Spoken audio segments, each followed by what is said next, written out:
The Lord be with you. And reading from the Holy Gospel according to Matthew. Jesus entered the temple, and as he was teaching, the chief priests and the Pharisees came to him. Jesus said to them, "Listen to a parable.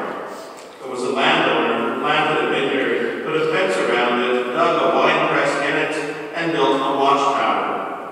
Then he leased it to tenants and went to another country. When the harvest time had come, he sent his slaves to the tenants to collect his produce. But the tenants seized the slaves and beat one, killed another, and stoned another. Again he sent other slaves more than the first, and they treated them in the same way. Finally he sent his son to them, saying, 'They will respect my son.' But when the tenants saw the son, they said to themselves, 'The heir. Come, let us kill him and get his inheritance.'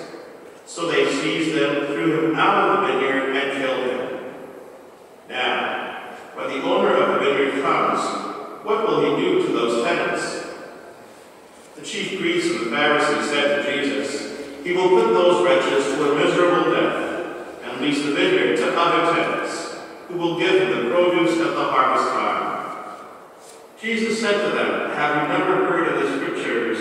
The stone that the builders rejected has become the cornerstone. This was the Lord's doing, and it is amazing in our eyes. Therefore I tell you, the kingdom of God will be taken away from you and given to a people that produces the fruits of the kingdom.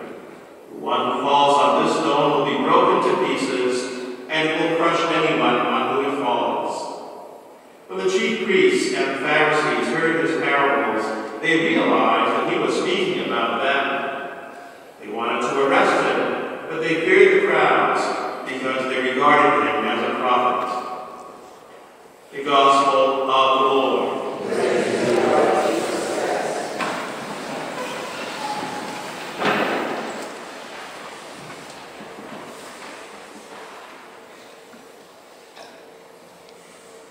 In this parable, Jesus, the tenants try to do away with the owner of the vineyard, killing his son. They want to take the vineyard for themselves. This has been the history of God's people throughout the Scriptures. It starts with Adam and Eve, eating of the fruit, wanting to be equal to God. The builders of the Tower of Babel, again, wanting to reach up to the heights, to equal themselves to God, to take God's place.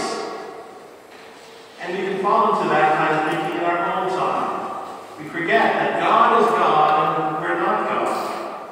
And the vineyard, the kingdom, does not belong to us, it belongs to the Almighty. We're just tenants. And we have a duty and responsibility to work for that kingdom.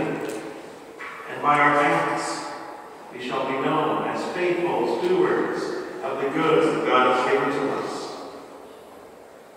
We live in an age where so many people still want to make themselves equal to God, either by doing away with God altogether or by claiming that they themselves are God.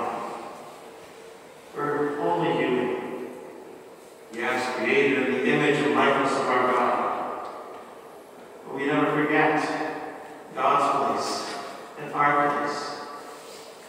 We work in relationship with our God, doing the good that He has called us to do, and producing at the right time the fruits of the kingdom.